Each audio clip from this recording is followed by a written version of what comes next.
3, 2. Welcome to another episode of the OzzCast live on Zoom. Hope you guys are watching. If you're not, you're about to miss out because today I have the most requested OzzCast. It's the FETTERLY Club. Ramon, Jesse, What up? welcome to the OzzCast. Thank you for having us, man. Thank you for having us. It's awesome, man. Feels good to see y'all again. Well, I saw you last week, Oz, but Jesse, good to see you again, my guy. Jess, so long, dude. How the hell are you, Jess? Been pretty busy. It's you can tell my hair is gone. Oh, shit. But I've just been busy with the family and kind of just staying in touch with you guys little by little. But yeah, it's overwhelming sometimes. What's marriage life like? Because you have kids now. See, I was telling Ramon last week, we all thought he was going to be the first one married with kids, and it turned out to be you. If I've ever heard of the biggest double cross in the world, it's that right there. Hey, Yeah. That's worse than the Jericho and Kevin Owens, bro. Nah. It was like the huge twist. I was like, oh, what? I mean, I knew I was going to get married. Like I that was always like a part of something I wanted to do. Yeah. But yeah, having kids. I mean, my relationship when I got with her, there was immediately I had the one kid, and then following shortly this year, we had our newborn daughter. Beautiful. And, yeah. Nice. I mean it doesn't feel like it's been a long time, but if you think about it, yeah, it's been a very long time, and time does go pretty fast, and it makes you think, like, wow, you have 2 kids now, and then Yeah. and then being married, it doesn't even feel really marriage. I mean, it really depends on how you see it. Yeah. But it's all. Yeah, I mean, you guys got to you got to be in agreement with your partner. So Right. Everyone has a different experience. They always say happy wife, happy life. I don't know if that's completely true.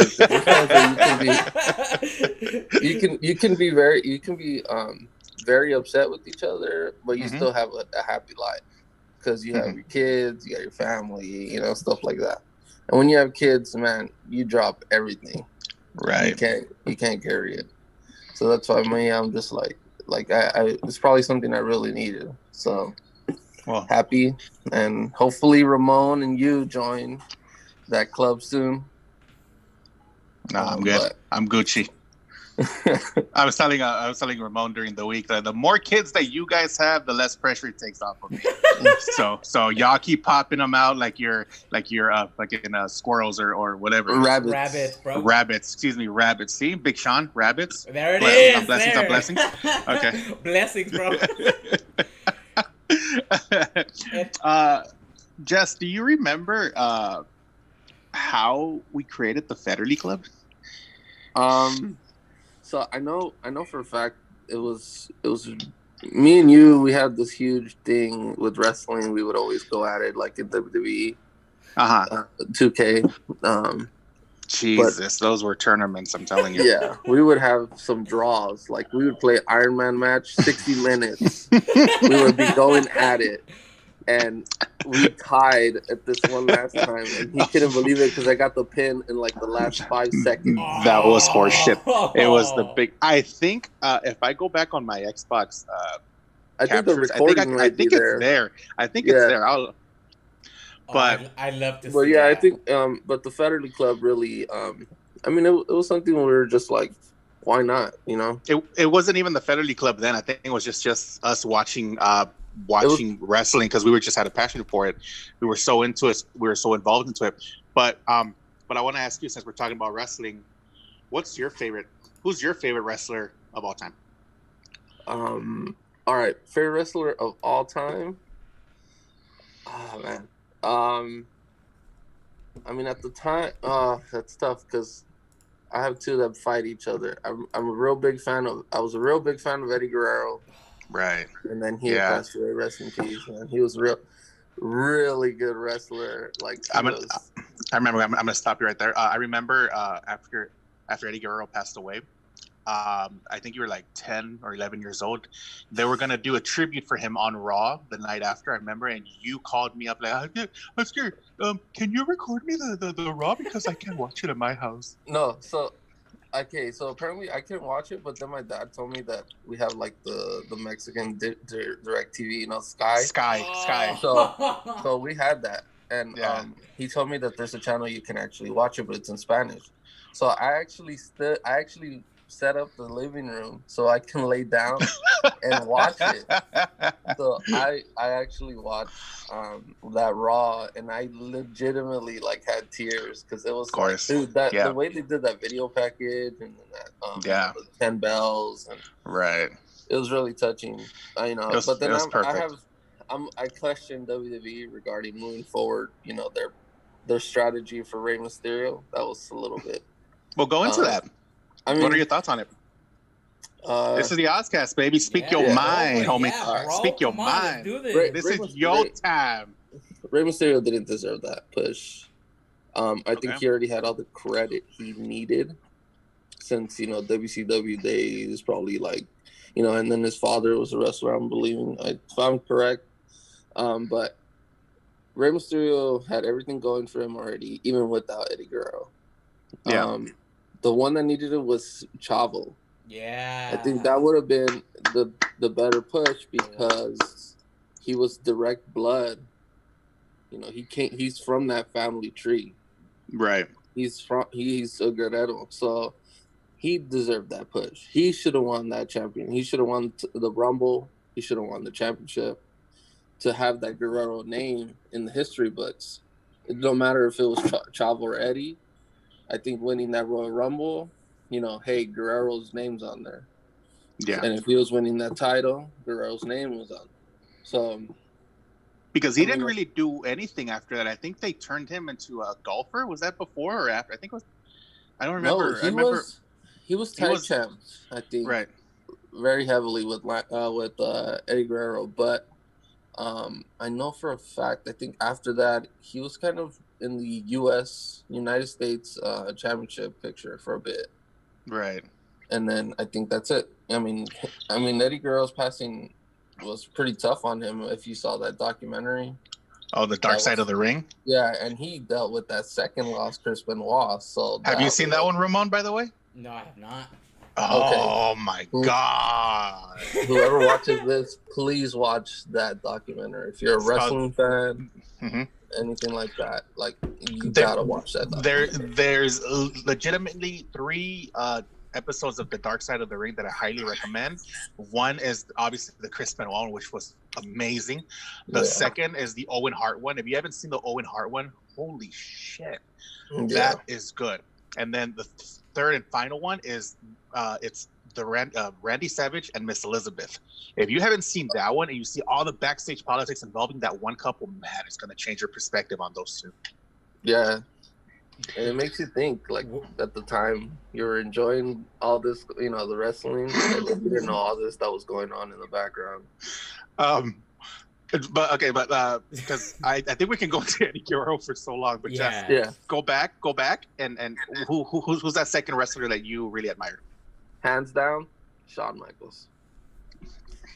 Good answer. Good answer, sir. Clap for that man. That's a great answer right there.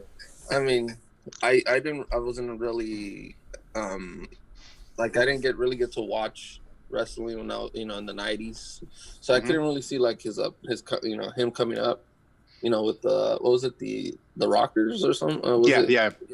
And then doing the whole Heartbreak Kid with Kevin Nash, and then so that was, man, his matches were. They were not, it was 110% given. Well, then I'm gonna have a little fun with you right now. Okay, I'm gonna give you 4 Shawn Michaels matches, and you're gonna rate them from best to worst. All right. And then I have a question, if I may ask to Oz after that one. Go for it then. No, well, go ahead and answer his, and then I'll ask mine. Okay. Match number 1. Shawn Michaels versus Razor Ramon at WrestleMania 10. Match number 2. Shawn Michaels versus Bret Hart, Iron Man match, WrestleMania 12. Third match, Shawn Michaels versus Kurt Angle, WrestleMania 21. Fourth match, Shawn Michaels versus The Undertaker, WrestleMania 25. They did it twice, but 25 is the fucking 5-star. Okay, so is it the Hell in a Cell one? Or was No, that Triple H? that's That was Triple H. Oh, I know what you're talking about for the last Undertaker one. He was wearing like all white, I think. Yes. Oh, yeah, dude, I love that one, dude. Yeah, oh, they had this that was whole such like an awesome like match. this entrance of like him being super like okay. So first off, those 4 matches are probably top tier, bro. Those are top tier, bro. So the one I'm gonna put the last one, I'm gonna start off, I guess, worst to best. So the worst one from those 4, I'll probably say would be the I'll give it the Iron Man match. The reason why is because I know it was a really good one. I enjoy that one a lot, but I think I don't know, the other 3 have a better better like connection to those, especially like Kurt Angle one. Okay. Because they had to do with WrestleMania. So, they're not even worse than best. I'll probably just be like, which one I would watch first, and then which one I would watch third, fourth. Of course, yeah. Okay, so I'll probably watch that. It was a trick question, by the way. Yeah. There is no worse. There is no bad answer to that. Yeah. So I'll watch the Iron Man match. That's the 4th one. The 3rd one would be the ladder match. The reason why, I mean, Razor Ramon, that dude was bad. He was a bad man. So that would be my 3rd one. That was a very entertaining match. The second one is going to be the Undertaker one. Okay. So I think their first match I sometimes think it was probably the better one. I don't know. Yeah, exactly. No, yeah, I agree with you 100%. Because there was no second one involved. Like, it was just the one and done, like how Undertaker normally faces his opponents. Right. But WWE stretched out his rivalry and I think Triple H's rivalry, if I'm not correct. Yeah. So the first one was probably the better one, but the second one had more meaning to it. Like, story-wise. It was career versus streak, yeah. Yeah, it was career versus streak. So Shawn Michaels' career ending right there was pretty wild because I think a few WrestleManias before that, he ended Ric Flair's. So, that was pretty crazy because you got Shawn Michaels in these like matches where like it's either his career's on the line or he has to end somebody's. And at the time, I mean, Undertaker's streak was literally untouchable. So Shawn Michaels was probably felt like he was the best bet to beat him, and I think that would have been okay if he had beaten the streak. I recently rewatched the Shawn Michaels Undertaker match, and I still find myself. Obviously it's old, but I still find myself in those near falls. It's just like ooh. Yeah. You don't try to like be like, oh yeah, that's the one he lost. Like, no, this is like, oh, this is the one where this is like they did this. This was a good match. Yeah. No matter who won. I mean, that was still a 5-star match. Right. And then number 1 is Kurt Angle versus Shawn Michaels. Mm-hmm. The reason I like that, okay, so that was at WrestleMania 21, LA, Staples Centers. I unfortunately wasn't able to go because I was a bad kid. So I know Oscar was able to go with my uncle and and my other family. So when I saw it though on the pay-per-view that same day, even though I wasn't physically there, that match was probably the most entertaining match I had seen, and especially from a wrestler like of Kurt Angle, because Kurt Angle is a hell of a wrestler too at the time, and seeing them jump off at the top rope onto the announcing table, and then seeing the ankle lock being applied to Shawn Michaels, it was like, oh man, like that ankle lock is crucial, man. That moment where Kurt Angle does the angle slam from the top of the ropes, and he crosses to Michaels, puts the hand 1, 2. Michaels lifts his hand up. He's just like, oh shit. Yeah. Oh man. Go ahead, Ramon. Ask your question. Go for it, Jess. I'm sorry. Go for it, Jess. No, so those would be my order of watching them. They're all the best. Shawn Michaels. He's what was it? The showstopper. The showstopper, Mr. WrestleMania, the main event.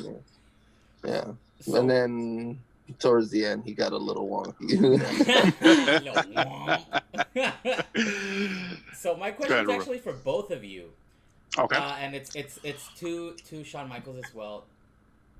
Given Shawn Michaels was already an established wrestler, do you think Sensational Sherry had anything to do with his coming up as the Heartbreak Kid? Oh, no doubt about it. In my opinion, I think he was slowly moving away from that Rocker's persona, and he was doing a good job at it by himself, but with having Sherry with him and holding that mirror, and he's doing all of this, and Sherry's like singing his theme song, I think it escalated him to another level. To the point where, because of Sherry, he was so well established that when she left, he was fine by himself. Yeah, I think WWE really relied on like duos, especially like teams back then. Yeah. So the Rockers, they were cool. They were very entertaining. They had good setups to each other when they tag each other in. But I think Vince knew Shawn Michaels had something. Like, he had that it factor. I mean, the dude was good looking. The dude was ripped. He was athletic. So once he was able to put him by himself, of course, they did the rivalry between them two, and then pretty much Shawn Michaels took over. Yeah, I want to get into obviously everybody has their persona. Undertaker's, the Canes, but in the Fetterly Club, we also had our little characters. And I want to start off with you, Ramon, because if anybody changed their name more than Prince in the business, bro. It was you, bro. Me. Run me through everything you've gone through and how you created that. I think there were mostly transitions of characters, because what did I start off with? The modern day Raharaja, right? Yes. So that one, the reason why I became the modern day Raharaja was because of a single match that made me win the Fetterly Club Championship, and that was Jinder Mahal versus, damn, dude, I'm going to sound like an idiot. I want to say what, Randy Orton? Very good. Mm-hmm. And that's the match that actually won me the championship. So in honor of that, I switched it to the modern day Raharaja. Uh-huh. Then I went from that, what did I go? To the Glorious one, right? Right after that one? No, you went into the Glorious Raharaja. Oh, that's right. And then I transitioned, because, Bobby Roode, I mean, they had that entrance. I even had a custom robe made. I remember, yeah. That shit was fucking... I lost it in the fire. But anyway, dude, just this entrance, it was so, like, over the top that I was like, oh shit, that's fucking kick ass. I like that. So it went to that, and then it transitioned to the Glorious one, and it just stuck. I never had heard of Bobby Roode until Jesse brought him up to me, because Jesse was I don't know if he still is, but you were a huge fan of Impact Wrestling at the time. Yeah. There's so many wrestlers in WWE now that work from Impact that you already knew, like, oh shit, I know who this guy is. I remember 2016 when AJ Styles showed up on the Royal Rumble, and how excited you were. But Jess, I would ask you, from the very beginning, you've obviously had different characters, but we always called you Stone Cold Steve Jessers. Oh. Run me through the characters that you've been through. Well, I've probably just been like, Jessers. I know Ramon calls me that. Yeah. You call me, like, by my legal name. Only when I'm angry at you. Yeah. And then, so I think the Stone Cold Jessers came. It was that day where I was kind of doing stuff during a pay-per-view day. Yeah. And Ramon had his title. Oh. And I know it was me, you. I know Chris was there, and then Ramon, and then Ramon was like, dude, like I'm not gonna lie, Ramon, you were feeling yourself that whole Hell time. yeah. Hell it was yeah. to the point where I was like, oh dude. And he was like, I think like Ramon won like the first 3 like pay-per-views that we kind of hosted that we started doing, yeah. I believe Club. so. So we were like kind of over it, like damn dude, like let somebody win. So I remember, if I'm correct, you guys can correct me. I think Stone Cold took The Rock's belt. Yeah. And he like drove off with it, and then he was like at this river quarry, like this, and this like he just tosses the belt into like the water. So like The Rock was like freaking out, and so they freaking out a camera crew with Stone Cold. So I was like, I gotta go do something. So we kind of like Chris kind of helped me like slide the belt out of Ramon's way. Because Ramon was like, I don't know. Hell yeah. No, I think I had to the side or something. No, I think I went to the restroom or I went to the house or something and I had left it there. Oh, I think so, yeah. And then I came back and you had dipped already. And then that's when they're like, hey, you missing something? I'm pulling up the car and to the right there by the front of the door. And I take a picture of me with the belt at the passenger side with like the biggest smile. Yeah, dude, that shit was epic. And I sent it to all you guys, and I just dropped off. I think the most epic thing was the video you sent. Oh yeah, the video, bro. The video. You cut a promo on me, bro. Yeah, that's right. Fucking straight improvised promo on my ass. Like, this is Stone Cold Jester. Yeah, and that's why it stuck, fool. That's how it came about. Yeah, that's where the name Stone Cold Jesters came out, because I just thought of Stone Cold Steve Austin. That was epic. Yeah. The thing that you didn't see just was Ramon's Oh yeah, reaction. I bet you were mad. I was just like, I think I can reenact it. Hold on, let me reenact it.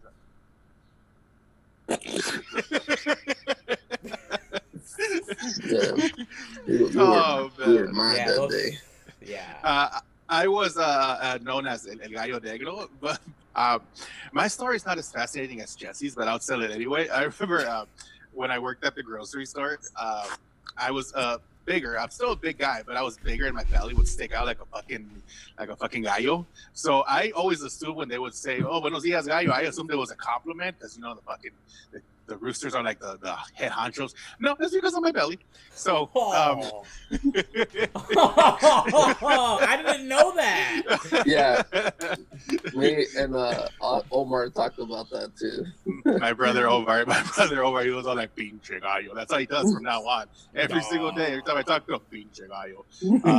But like I said, my story's not as fascinating as Jess. Jess is just like the best story. It is, if you ever want to create a character for a fake wrestling organization, that's how you do it, just like that. You know what? I honestly, I would probably counter that name. I think Oz probably stuck with you better. Yeah. It's a play on words from your name. Well, that was you, actually. You came up with Oz. You were the person that called Oz, and then Ramon would go, what is it? The Oz at yahoo.com or something like that. Oh. Yeah. That's right. I remember that shit, bro. Damn. Yeah, it was that, and then the twins would call me Ozzy. And then that's right. Oh, look at that. Let me turn that off real quick. My apologies. So you could get your pipes clean later. Hey, holler. He did his pickle clean. Oh, my pickle rib.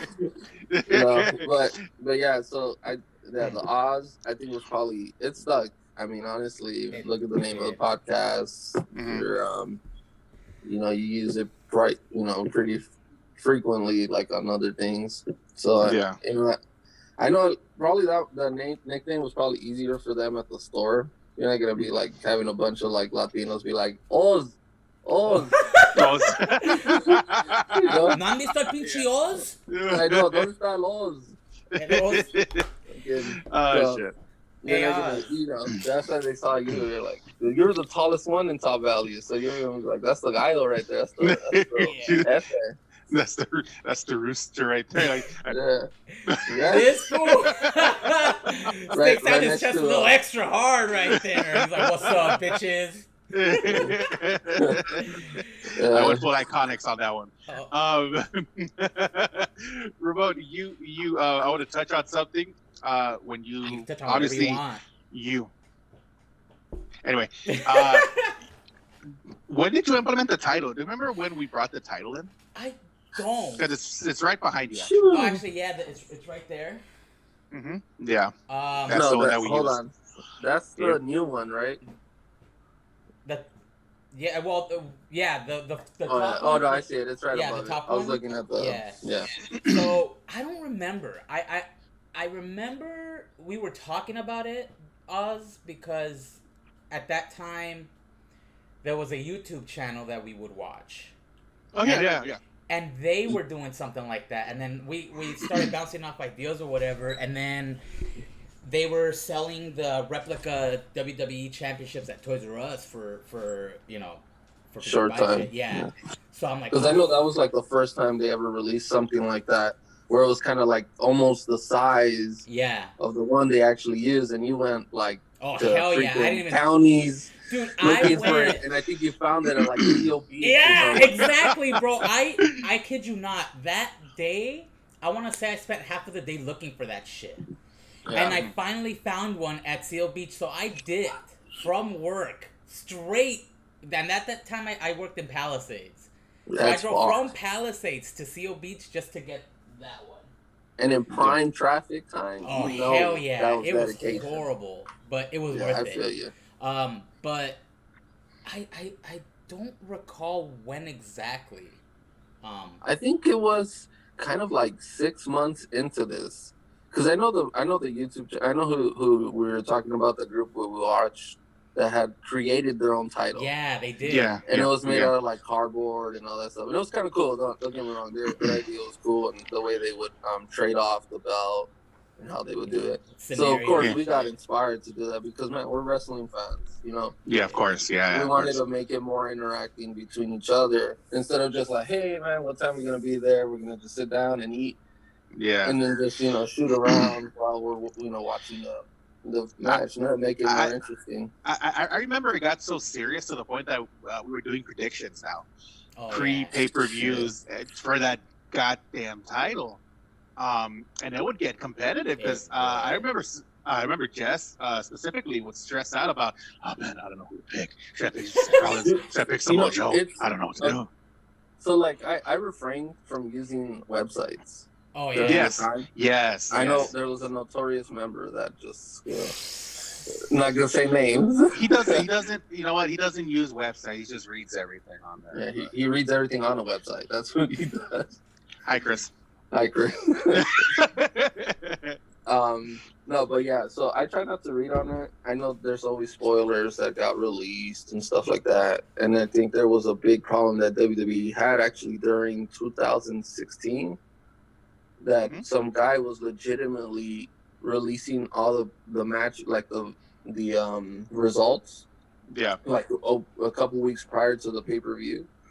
And people would actually see it if he was going to get it right. And most of the time he was like 90% right. Right. So he had like a source on the inside, and then WWE kind of tackled it down, and they actually caught him like a year later because of I think those betting purposes. I think a lot of people were actually starting to bet money. Yeah, I was getting hot in Vegas. But the reason we did it, we would have to submit our picks freaking Wednesday before, it was Friday night before like 9. Yeah, it was like you got to win. If you don't turn them in, that's it. You out. Or you lose the point.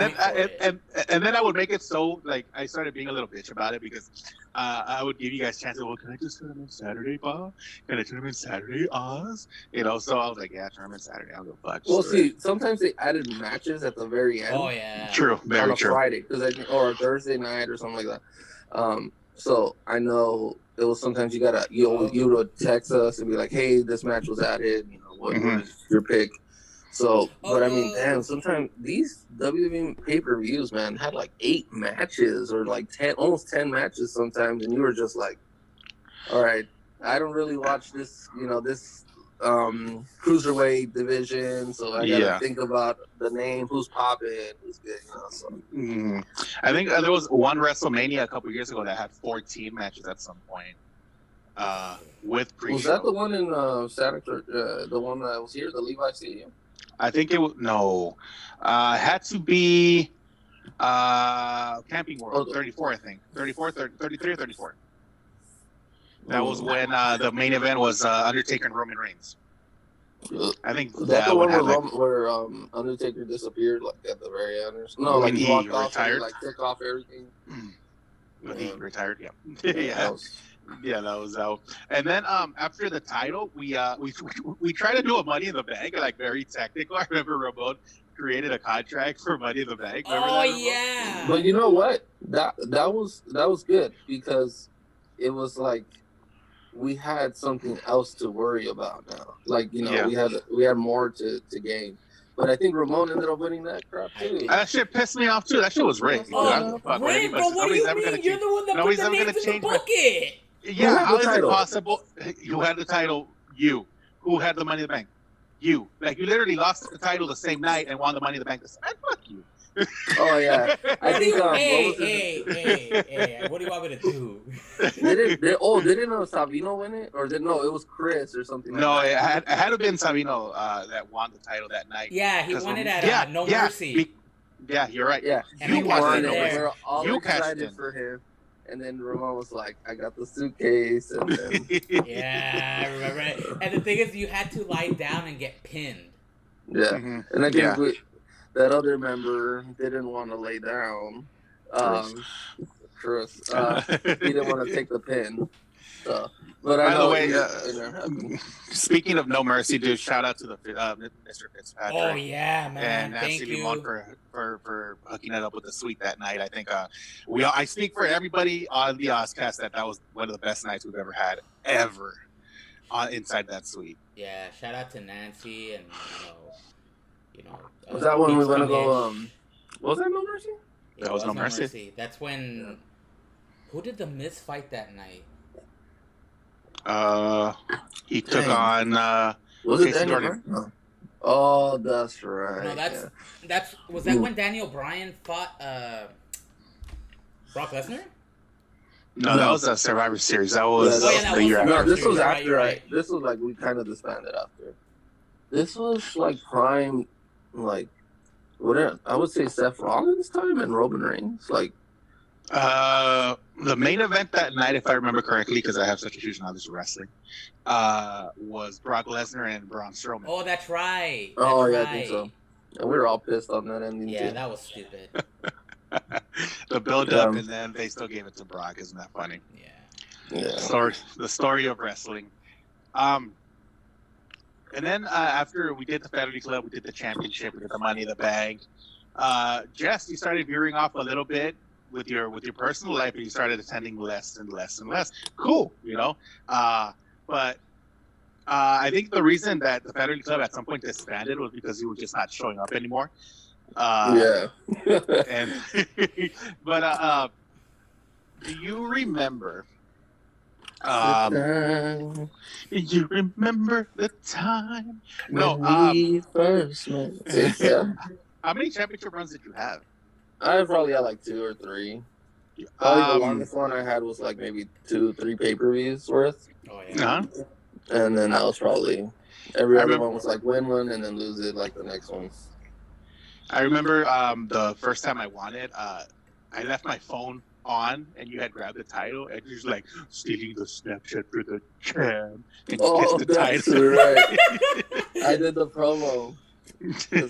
You left your phone like right there, so I got in your Snapchat, and that's because you always did promos on Snapchat, and so which I feel like we dropped the ball there. I think we could have done it more, to get other people like actually intrigued, and I think that would have probably created this whole YouTube channel a lot sooner for you guys.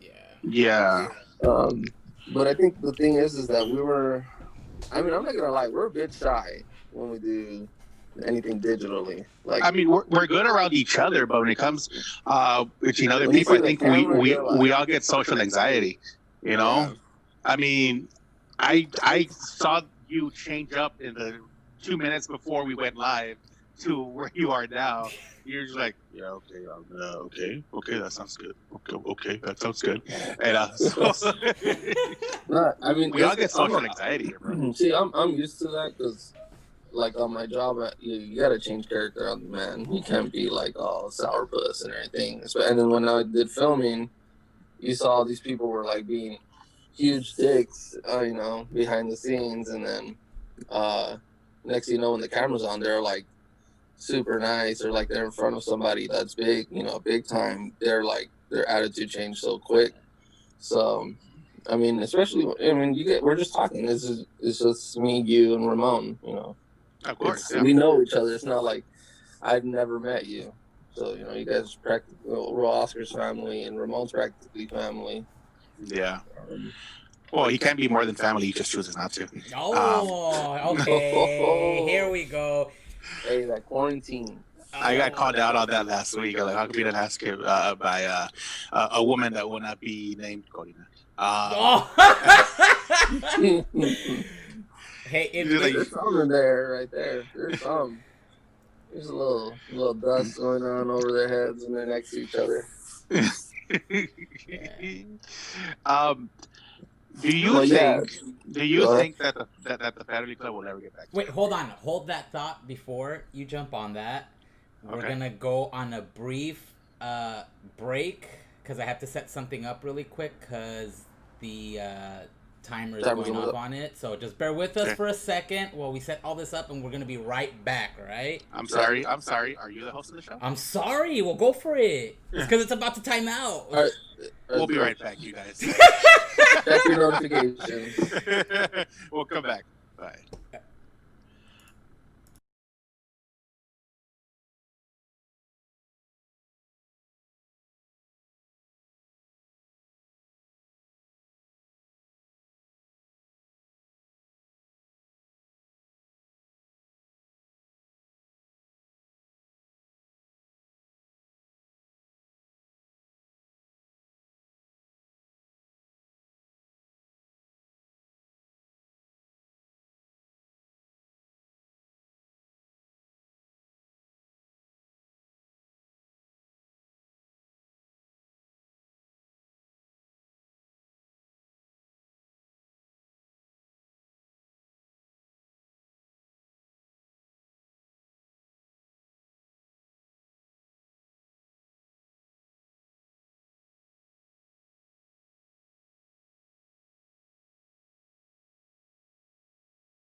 Oh shit! Alrighty. All right, welcome back to the Ramon cast. And this is your host, the glorious one. This is no longer the OzzCast. This is the Garfcast. Stone Cold Steve Austin reporting. It's the glorious OzzCast. The glorious OzzCast reporting live from the trenches. Yeah, dude. I Zoom only lets you do 40 minutes at a time per meeting, so thank you We for gotta find the fix for that. Yeah, we create our own Zoom. We call it Zoom. Yes. I'm gonna get a letter for that. Cease and desist. Cease and desist. I want to go back to the topic that I wanted to talk about before we had to take a little break. Do we think that the Fetterly Club will get back together again? I think so. It may not be how it used to be as far as meeting up every pay-per-view. One, because there's a hell of a lot more pay-per-views now that NXT became a brand as opposed to the developmental. So I think it can come back, but to a certain extent. We may have to do more of these in order for us, like watch parties or something. But I don't see why not. I totally don't see why not. Jess? Okay, so I know a lot of it relies on me. Here we go. I mean, you guys, if it wasn't for me leaving, if I didn't leave, the Fetterly Club would still been going strong. It's Jesse. Is this called the Jesse Club? Is he's calling himself the Paul McCartney, and you're what the hell?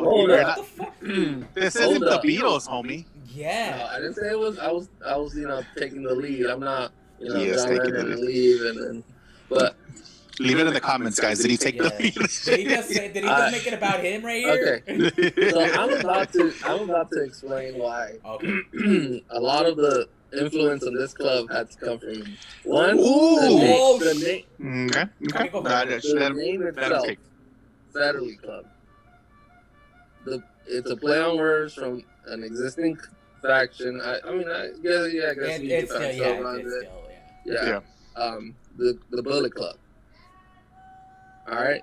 I knew a lot of wrestlers who, at the time when Ramon would say, I was on TNA. I'm proud to say that. Because all the wrestlers that are on TNA are practically on WWE. That's true. Yeah. And it's like the top. I mean, look, the glorious one, Bobby Roode. That's true. I mean, I can't deny it. I can't deny it. It's true. You're right. Yeah, come on. So AJ Styles was a big push. I know Finn Balor. He came from there as well. I know Finn Balor was at WWE before AJ Styles, but I mean, AJ Styles is like internationally known. He held like 4 or 5 titles at the same time. He was taking the TNA Impact World Championship and doing indie shows with that belt. He had that belt on, taking it everywhere. And I guess TNA has, that was kind of cool that TNA allowed you to take that belt. It's kind of to promote the brand. Yeah, exactly. Yeah. But the one thing I disliked about TNA, it was always in Florida, because that's where they filmed it. Right. So they were never really going to come out this way. And the only way you would probably see any of those wrestlers if they did an indie show out here. And there wasn't really at the time a lot of big indie shows here. Probably, Lucha Underground was probably the more popular one. Right, You had to be under contract there. Yeah. And it was all like pretty much, it was like a wrestling novella. Yeah, I remember, Which was really good, actually. It was real cool. Their cinematics were really good. I'm sad that kind of ended. That actually had a lot of potential. Yeah. To keep going, but I think they were just running dry on stories. They used the whole mystic of like, the Aztec, the Mayan kind of like mythology that they would run. Yeah. But that was cool. So the name, Fetterly Club. I would always tell Oscar, like, dude, this is a Fetterly Club. Like, this is I would tell Oscar, like, because we all live on the street called Fetterly. Yeah. So, like, that took it. Like, it was like, hey, we got to do something with the street. I mean, we have Chris lives up the block, same street. So, we had that. So then, me being a part of it, like, you know, hey, we were able to meet, we were able to hang out, you know, watch the pay-per-views. But then when I slowly started going off, you know, that's when I met my wife. You know, I started hanging out with her more, and I saw that in the live stream a couple of days ago on the 28th. Yeah. Regarding would you know, blame a certain thing for your relationships? Oh yeah. We're talking about A1SO. Yeah. Correct. I remember kind of like that, because like you pick up things and you kind of see things how they are.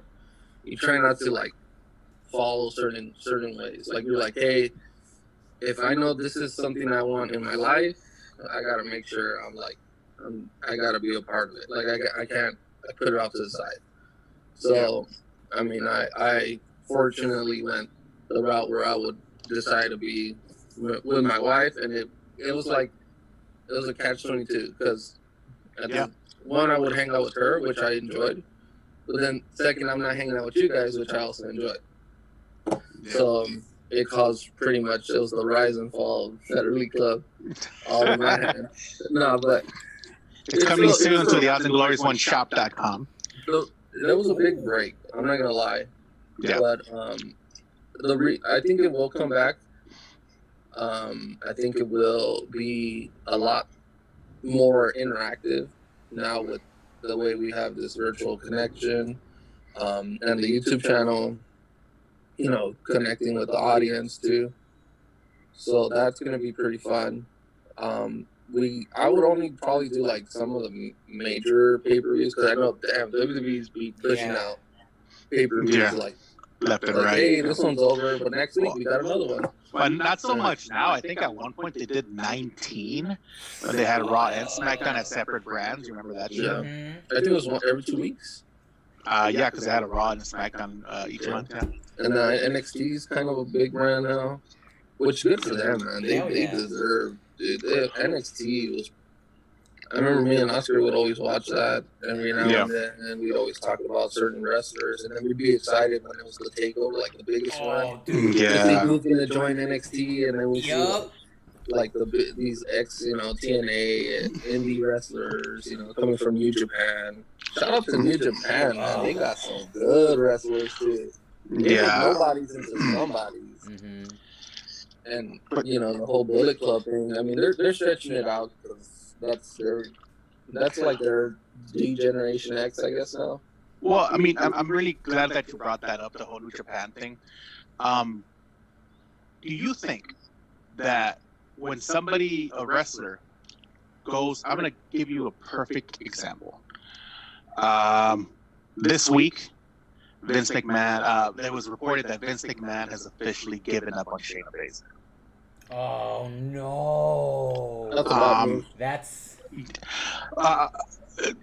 what do you think goes wrong when somebody has created their name elsewhere? I think she started off at UFC, and then she started doing independent wrestling. Then she comes to NXT, which, by the way, was amazing. Her run in NXT was amazing. Then you come to the main roster, and you just poof, you disappear.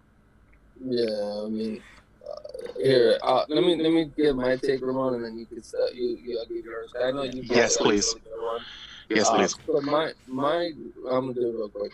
So one thing about WWE is they have way too big of a roster, and they do not know how to use it correctly, because once WWE creates the big names that they want, like Roman Reigns, Brock Lesnar, like they're gonna stick them through, and you're gonna take about 30 to 40 minutes of the time of airtime. They only got a 3-hour show. You gotta, and then they throw in a quick cruiserweight, they throw in a quick tag, and you're like, what the hell? Like, no, NXT. They had good matches because they matched up everyone with each other. Mm-hmm. There was no like, okay, Ciampa was fighting, Gargano. That was a rivalry, but they would every now and then they would have them tag with each other and fight other wrestlers to kind of keep it interesting. So WWE needs, honestly, if Shayna Baszler leaves, it's better for her because one, her name already kind of blew up, so she's gonna be kind of like a good free agent. So AEW, New Japan.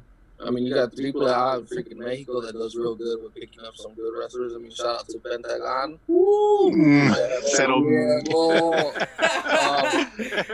Phoenix 2 or what? That dude's bad. That dude. Yeah. I'm glad WWE never got him because he would have both him and his brother, bro, because they would have ruined both of them, bro. They're so fucking awesome over in AEW, bro. Like, yeah, dude. AEW is doing a hell of a job because it's being run by wrestlers. That's another thing. Yep. Chris Jericho, dude. Shout out to him. His career literally went. He did his band after he left WWE for a bit. His band did good. He came back in WWE, did real good. And then he left to, do the New Japan stuff, and then he went to AEW. I mean, that dude knows he's talented himself, and he knows talent when he sees it. Yes. So I think WWE needs to either cut their show, like their airtime for their big wrestlers, and actually develop these well-known indie wrestlers. I mean, that's the reason why we keep watching. It's because they keep getting names that we know from the indie circuit, and you're like, damn, what's the potential for him? Freaking look at Kevin Owens, perfect example. Yeah, Kevin Owens, NXT. Dude, he was bad. He was on fire. Yep. We saw that. Then he came out of nowhere and fought John Cena. Yeah. Dude, shout out to John Cena for also giving those pushes. Right, exactly. But I mean, WWE needs to cut it down. They need to stop picking all these indie wrestlers because that's pretty much what they're doing. They're just taking the talent, making sure nobody gets them, make a brand off of them, make some money off of them, and then just dump them. And Finn Balor, I mean, sadly, was one of those kind of like a good example. Is he went to the main roster, he was big there. Next thing you know, he got injured, started going slowly down. But he's freaking back at NXT. I'll give you another one. I'll give you another one. Shinsuke Nakamura. Oh, fuck. He needs to go. He needs to go somewhere else. New Japan needs to pick. I mean, don't get me wrong. I think what's bad here was that the wrestlers signed for the long term. Yeah. If they can negotiate their contract for like 2 years, that'd be good. Because I know the first year they build them up, and then the second year is like their prime. They win the big title, they win. But I know WWE signs them for like 4 or 5 years because they know WWE is not dumb. WWE knows what the audience wants. Yep. They want to lock them so that way they take 80-90% of their career that's left, and then just leave them for like veteran contracts at other places. Yeah. I mean, they created the whole club. What the hell? Like, they created their own Bullet Club. Really, they legitimately did because they had all the people most of the people that were in. Yeah. I think the moment that I don't know about you guys, I'll speak personally on my personal level, and you guys can answer afterwards. The moment that I realized that they're not properly using their wrestlers was the Ascension. Oh, I remember the Ascension was NXT. One of the best tag teams in NXT. Yeah. That came to the main roster, had the look, had the feel, had the moves. They were like they did nothing. I'll give you another one. The Vaudevillains. Oh, yeah. The Vaudevillains was an amazing tag team. Obviously, I can say the Revival was an amazing tag team. Oh, yeah. 100%. And these were the moments, in my opinion, these were the moments where I'm just like, okay, they're not going to properly use them the way they should. I think the biggest one for me personally, watching NXT, to see them transform to the main roster and you see how shitty their run was Tyler Breeze. Yeah. Tyler Breeze in NXT, amazing, great athlete. Comes to the main roster, feuds with Ziggler, gone. The only one that I feel was bred in NXT and is still doing his job right now is Baron Corbin. Oh yeah. To a certain extent, he had actually work his butt off to change that persona that they gave him, because they made him look like he was a pushover, man. Yeah. But yeah, I mean, on this subject, Ramon, what do you think about WWE picking up these indie wrestlers? I honestly think that WWE is trying to monopolize Mm-hmm. the wrestling Obviously, industry. very obvious. I mean, it's super obvious, dude. I mean, when AEW first was on the rise, dude, they were trying to lock them with big money, long year contracts just to keep them in WWE.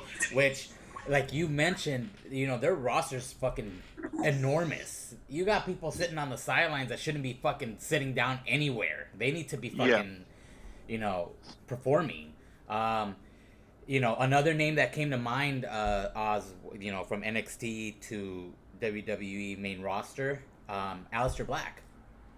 Aleister Black too. I mean, he was fucking that match with Velveteen Dream where he finally said his name at the end.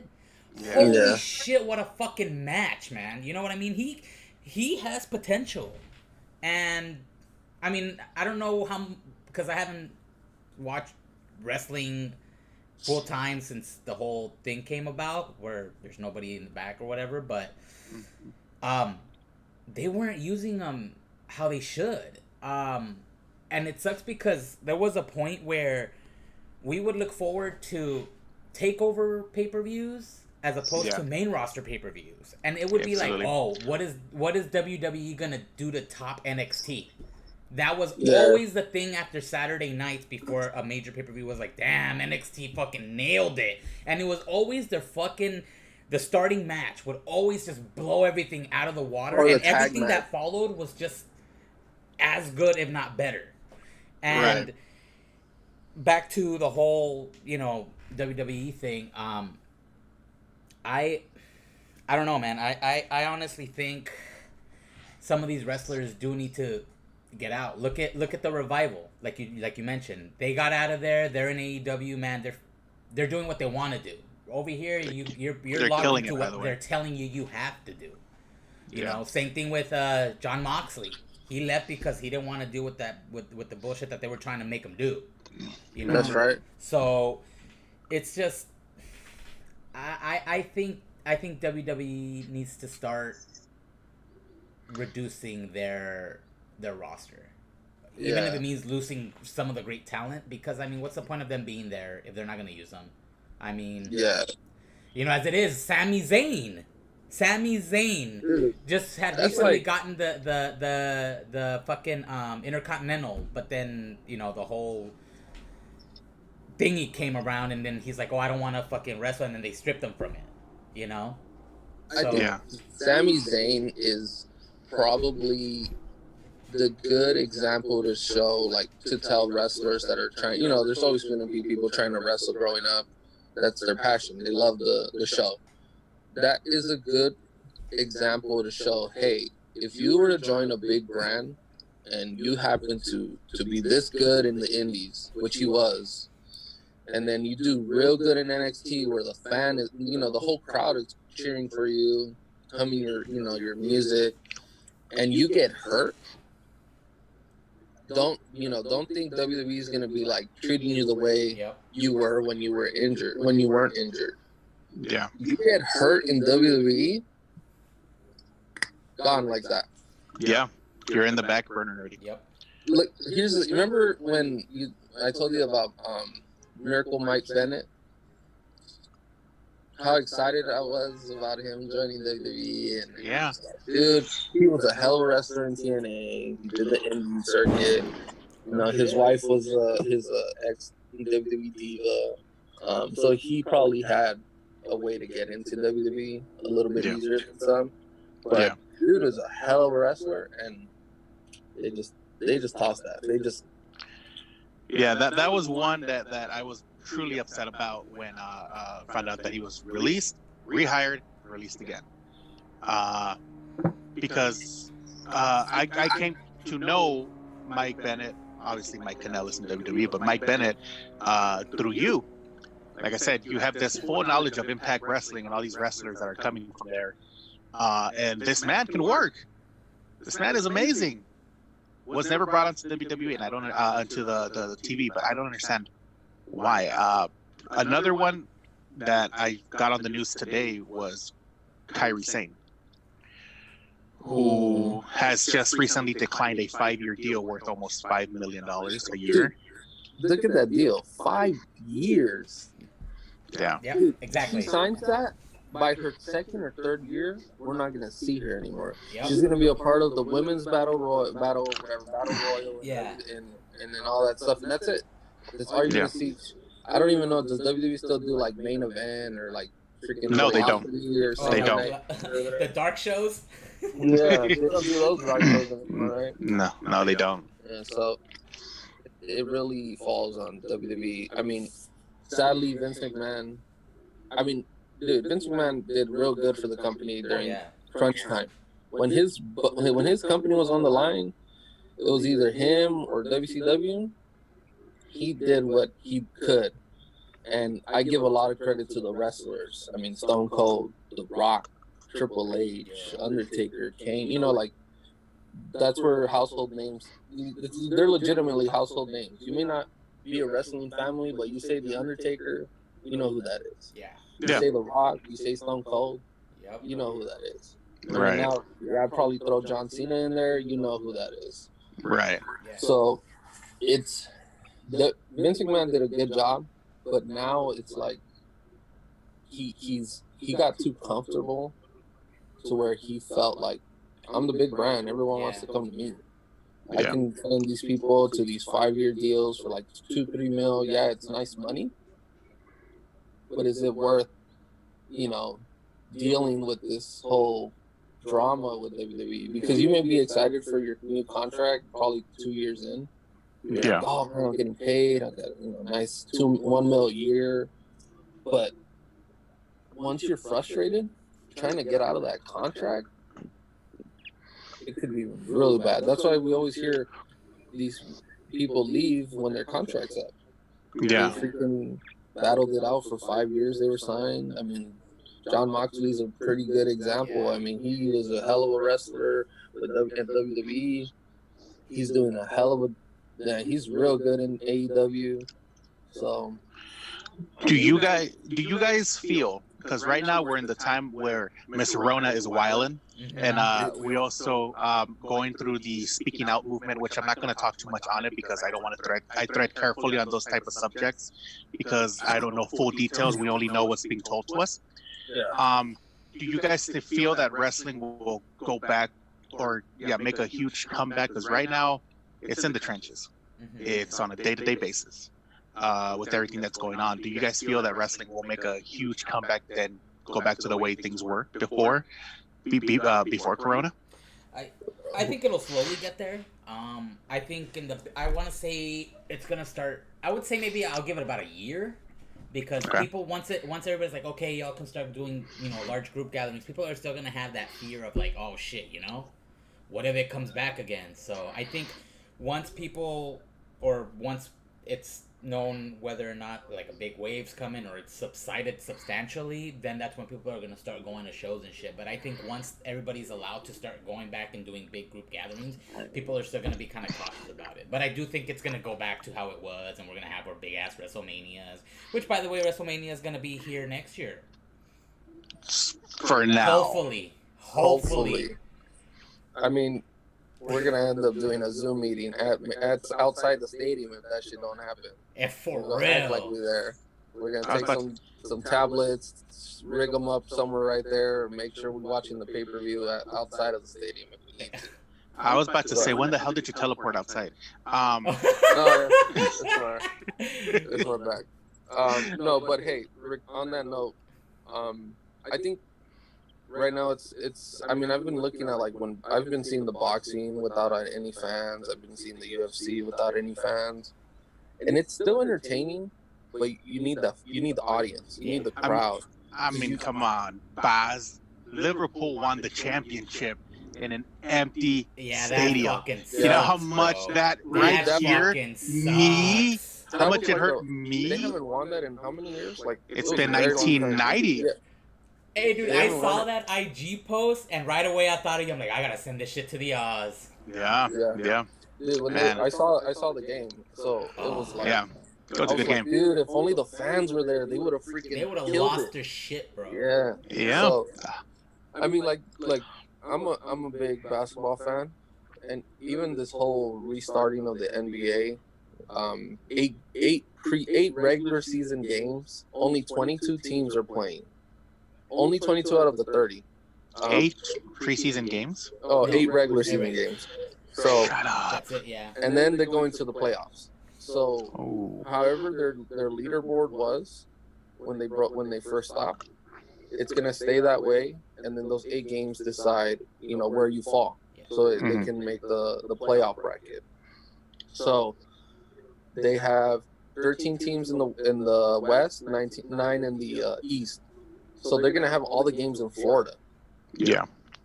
You're gonna tell me, let's say, right? I'm a Clipper fan, but the Lakers, they're freaking killing it this year. They win the championship in Florida. You know how weird it's gonna feel for the players not to have the fans there, especially after the whole tragedy with Kobe. Oh, yeah. You would that connection. You're not gonna have it. It's just gonna be like they won the title. Yes, congratulations, but you won it in an empty arena. Yeah, and you can't even celebrate it because you can't even do the parade. So it's a virtual parade. Bittersweet? Is that the right word? I mean, bittersweet will be still something you can celebrate. Well, I mean, you can celebrate it, but you can't really. I guess you know what bittersweet. I mean, no, I don't think bittersweet would be the right word to use. No, it's probably like heart filling because you gotta think about it like, hey, they won the championship, they did it for Kobe, they did it, so you're gonna tear up knowing that the Lakers did that the same year this tragedy happened. Yeah. So, I mean, they put a big chip on their shoulders now than ever because they haven't won a championship since 12. So, I think WWE moving forward, it's gonna be. They need a vaccine. One, you need to have a vaccine. You need to have some sort of medication for this to treat it. Because if you start opening the crowds up, and then people start getting people that are sick, don't know, they're asymptomatic. I mean, what are you gonna have like the first 5 rows empty? And so they don't get near the wrestlers. Or every 2 seats. Yeah. Well, look at what happened. Look at what happened at WWE, and I don't want to shit on WWE because I love WWE. They opened up to some fans, and all these wrestlers end up getting COVID. To the point to the point that they had to tell them, okay, don't post anything on social media. We'll take care of it. Okay, we all been to a live event. When you're at the venue, the restrooms are freaking packed. Oh hell yeah! The lines to the concessions packed. To buy merch, packed. Going in. You got to go through the metal detector. You got to go through all that. It's freaking. There's no social distancing. What, they're gonna have like 2 doors open per entrance? You're gonna have like the freaking 2-hour line just to get in. By the time you get in, it's already the main event. I mean, mind you that that's how they do it. You get into the stadium or the arena. How's the seating gonna go? How are you gonna sell out the arena? How are you gonna, you know what I'm saying? Yeah. Like, there's no point in us 3 going to a wrestling show and Ramon sits here, cut down 10 seats. Then I sit there, cut down another 10 seats, and then you sit there. And we gotta yell at each other. Hey, bro, did you see that? That was cool. Dude, did you see that RKO? They're like yelling across the ring. They have to use megaphones. Hey, bud, did you see that? That was sick. I mean, I know certain restaurants, they seat you with your family. So if there's like 6 people, restaurants are closed now. No, well, at the time when they opened, before the whole re-shut down again, it was like your family sits with your, here, you skip a table, next family. Yeah. Skip a table, next family. So I was kind of thinking about that too, like how they're going to do it for the venues. So what I would say is have people that legitimately live in the area only. Don't have like tour, how they always have people coming from different states or different countries to watch. So what they got to do is only people that live residential, because they have a better grip on to see who's been tested, who hasn't been tested. Yeah. Submit your request that you want to go to the pay-per-view or to the event and put how many people you're going to go with. And then they should decide and then like pretty much like the seat pricing you want. Like if you want to sit in the first tier, second, so they don't freaking give you a freaking quote of like $2,000 to sit up close, and you just wanted to sit at the top. Right. But like a reservation system, your budget, how many people are going, and then have some freaking computer can do this. Go through the people that registered and map out the whole entire seating that's going to be available, and just kind of assign like the group here in this row, and then go down 3 seats or 4 seats, put the next group, skip a row, skip a seat of rows, and then start up again. That's probably the best way to do it. If WWE really wants to follow social distancing and all that, just keep like just make a pattern. Like, okay, 4 people through seat 1 through 4. Skip 5 seats. Seat 10 to 7 is like your 7-person family. And then you skip more. So like the computer could probably do that easily. They probably just don't want to deal with that. Right. So, you got to reserve. I think reserving a slot, I think would be the moving forward. But the final news story I wanna do before I make an announcement on here on the OzzCast. The final news story that I got was that now, obviously, again, the WWE, because they're having so many problems with Corona, they've implemented a face mask policy for their wrestlers. You have to forcefully wear a face mask. You will be fined if you do not. The first fine will be $500 for not wearing a face mask. No, in the arenas. I guess at the Performance Center. Oh. So if you're not competing, you can have it off. Yeah, and this is how serious it's going to be. The second fine will be $1,000. The third time that they tell you, now mind you, this is in one day. You know what I'm saying? This can happen in one day. Yeah, because you take it off and then you take it back on. Take it off. If the third time they tell you to put the damn face mask on, they can terminate your contract on the spot. Holy shit! They're gonna have to revisit. They're gonna have to have. They have to revise that, and they're gonna have to make everyone re-sign their contracts. Yeah. Unless they all fully agree, like, oh yeah, I'm okay with the change. No, like some people are gonna get lawyers to make sure they reread that contract, because they could secretly add something in. By you just saying, okay, yeah, I'm okay with that. Here, what do I sign? They just immediately sign. They're probably gonna see a different clause, like you're gonna have to pay for WWE's medical expenses if somebody gets sick. Like you never know. They're gonna throw in something where they're gonna have to make you pay, and then they terminate your contract. You have no money. Yeah. Man, isn't that nuts? I think it's severe. Well, I mean, I'll go with one more. How much time do we have? Are we good on time? I want to say we have 4 minutes. 4 minutes? 5 minutes. We'll go with 5 minutes. Okay. One last thing. Slammiversary is coming up for TNA or Impact. Who do you guys want as a surprise performer? I mean, I haven't really looked at it recently, but honestly, I'm okay with TNA. I honestly think TNA should keep it closed for a bit. But I have to take a look at that. I probably have to get back on the next one. Okay. So going forward, I recently put a post on Instagram real quick. 7/12/2020, which is next week, we are officially starting the FETTERLY CLUB official podcast, and I want to announce it here on the OzzCast first. The 3 of us will be coming once a week to talk about wrestling. You're more than welcome to join us. Once a week, we will be talking about wrestling. So I hope to guys to see you there. That's the FETTERLY CLUB official podcast. Starts next week, July 12th, 2020. The last thing before we leave, Jess, I want you to give us some words of wisdom for the week. Yes, please. Because you were amazing today, by the way. Thank you for being here, Jess. Ramon, thank you for being here. We're obviously short on time. We're going to run out of time, so I'm going to say the thank yous. Subscribe. If you haven't, leave any comments that you want. Give it a big thumbs up. Jess, leave us with some words of wisdom to get us through next week. All right. So before I do that, thank you guys for having me. It was real fun. Hopefully I'm more consistent with this. I've been shooting ideas, so I may help out the channel with some things.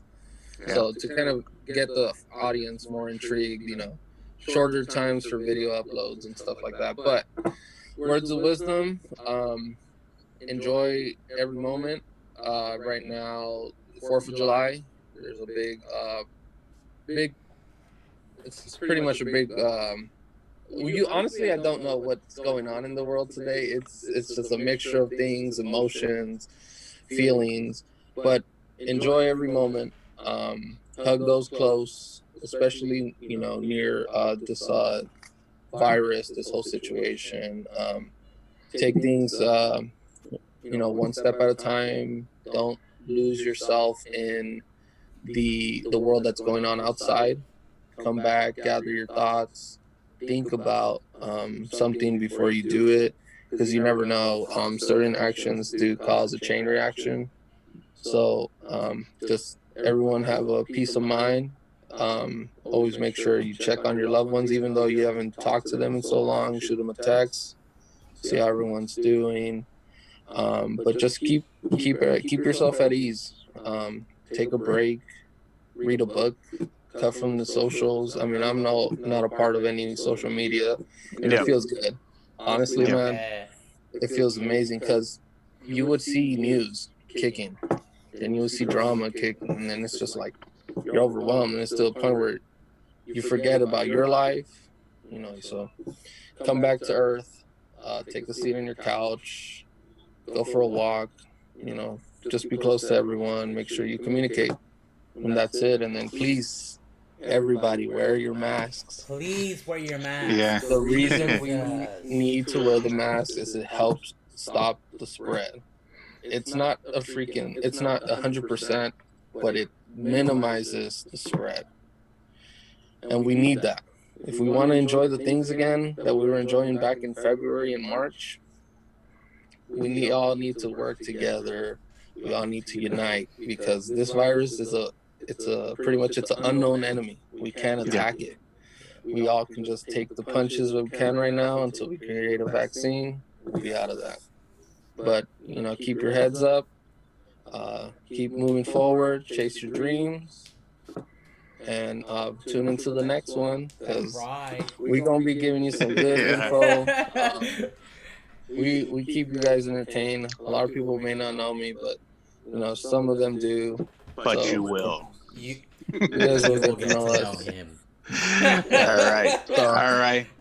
Jesse's words of wisdom, something to live by, you guys. I hope you guys have a great 4th of July. Next week, I will be dropping a pre-recorded OzzCast that I did with my friend Righteous Ed.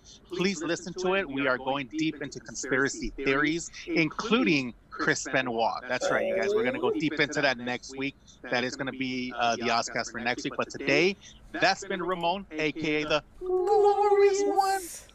And that's been Jesse, a.k.a. Stone Cold Steve Chessers. And that's Bogdan. This is Oscar, host of the OzzCast, also known as the Oz. You guys, thank you guys for watching, for sticking through, even through the little break. You guys, that's it. Have a great weekend, guys. Thank you very much, man. Have yourself a good one. And yes, we did it again.